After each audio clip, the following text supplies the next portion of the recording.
નમસ્કાર મિત્રો, સ્વાગત છે એક નવા વિડીયોમાં। આ વિડીયોમાં આપણે તમને એક 5 પિન સોકેટ, એક 2 પિન સોકેટ અને બે સ્વિચ છે તેનું વાયરિંગ કરતા શીખવીશું। તો વિડીયોને મિત્રો પૂરો જોજો। જો વિડીયો ગમે તો લાઈક કરજો, ચેનલ ઉપર નવા હોય તો સબસ્ક્રાઈબ કરજો અને આ વિડીયોને તમારા મિત્ર સુધી શેર કરજો। તો મિત્રો, આ સ્વિચ ચાલુ કરવાથી 5 પિન સોકેટ કામ કરે અને આ સ્વિચ ચાલુ કરવાથી 2 પિન સોકેટ કામ કરે। એ રીતે આપણે વાયરિંગ કરવાનું છે, તો ખાસ વિડીયોને પૂરો જોજો। તો ચાલો વાયરિંગ શરૂ કરીએ। સૌથી પહેલાં મિત્રો આપણે બંને સ્વિચના જે નીચલા પોઈન્ટ છે તે બંને પોઈન્ટ એક સાથે કનેક્ટ કરીશું। તો ચાલો કનેક્શન કરી દઈએ। ખાસ મિત્રો વિડીયોમાં ધ્યાન આપજો, જેમ હું કનેક્શન કરી રહ્યો છું એ જ રીતે તમે પણ કનેક્શન કરશો તો તમારું બોર્ડ પણ એકદમ સારી રીતે કાર્ય કરશે। તો મિત્રો જોઈ શકો છો, બંને સ્વિચના નીચલા પોઈન્ટ એક સાથે કનેક્શન કરી દીધા છે ફેસ વાયરમાં। હવે મિત્રો, આ સ્વિચ ચાલુ કરવાથી 5 પિન સોકેટ કામ કરે, એટલા માટે આ સ્વિચના ઉપલા પોઈન્ટમાં વાયર કનેક્ટ કરીને 5 પિન સોકેટનો આ પોઈન્ટ કનેક્શન કરી દેવાનો છે। તો ચાલો કનેક્શન કરી દઈએ। સ્વિચના ઉપલા પોઈન્ટમાં વાયર કનેક્ટ કરીને 5 પિન સોકેટના આ પોઈન્ટની અંદર વાયર કનેક્ટ કરી દીધો છે।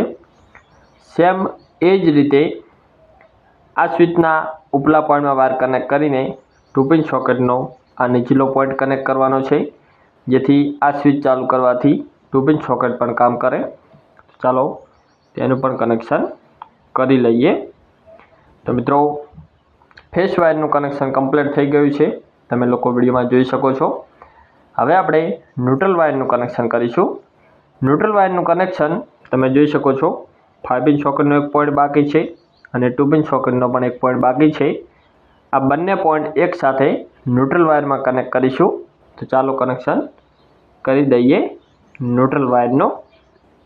તો મિત્રો, આખા જ બોર્ડનું વાયરિંગ થઈ ગયું છે, તમને હું આખું જ વાયરિંગ સમજાવી દઉં। બંને સ્વિચના નીચલા પોઈન્ટ એક સાથે કનેક્શન કર્યા છે ફેસ વાયરમાં। સ્વિચના ઉપલા પોઈન્ટમાં વાયર કનેક્ટ કરીને 2 પિન સોકેટના નીચલા પોઈન્ટમાં વાયર કનેક્ટ કર્યો છે, જેથી સ્વિચ ચાલુ કરવાથી 2 પિન સોકેટ કામ કરે।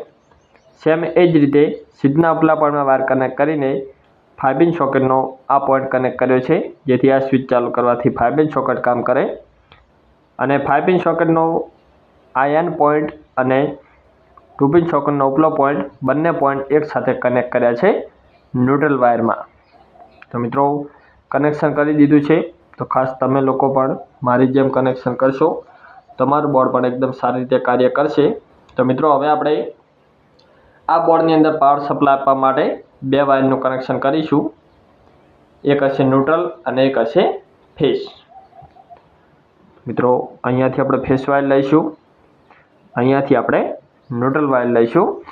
તો મિત્રો, ન્યુટ્રલ વાયર તમે આ પોઈન્ટની અંદરથી પણ લઈ શકો છો અને આ પોઈન્ટની અંદરથી પણ લઈ શકો છો। તો આપણે 5 પિન સોકેટમાંથી ન્યુટ્રલ વાયર લઈશું બહાર, અને ફેસ વાયર તમે બંને સ્વિચના નીચલા પોઈન્ટ છે કોઈ પણ એક પોઈન્ટમાં તમે ફેસ વાયર કનેક્ટ કરી શકો છો બહાર લઈ જવા માટે। મિત્રો, આપણે આ સ્વિચના નીચલા પોઈન્ટમાં ફેસ વાયર કનેક્ટ કર્યો અને 5 પિન સોકેટના એન પોઈન્ટમાં ન્યુટ્રલ વાયર કનેક્ટ કર્યો। તો મિત્રો, આ હતું બે સ્વિચ, એક 2 પિન સોકેટ અને એક 5 પિન સોકેટનું વાયરિંગ। તો મિત્રો, તમે પણ આ રીતે વાયરિંગ કરશો અને બોર્ડની અંદર પાવર સપ્લાય આપશો તો આ સ્વિચ ચાલુ કરવાથી તમારું 2 પિન સોકેટ સારી રીતે કાર્ય કરશે અને આ સ્વિચ ચાલુ કરવાથી તમારું 5 પિન સોકેટ પણ સારી રીતે કાર્ય કરશે। તો મિત્રો, ખાસ વિડીયો કેવો લાગ્યો કોમેન્ટ કરજો। જો વિડીયો સારો લાગ્યો હોય તો લાઈક કરી તમારા મિત્ર સુધી શેર કરજો અને આગળ કયા ટૉપિક પર તમારે વિડીયો જોવે છે ખાસ કોમેન્ટ કરશો તો આપણે તેના પર ચોક્કસ વિડીયો બનાવીશું। અને આપણી આ યુટ્યુબ ચેનલ પર નવા હોય તો ખાસ ઇલેક્ટ્રિશિયન સંજયને સબસ્ક્રાઈબ કરજો.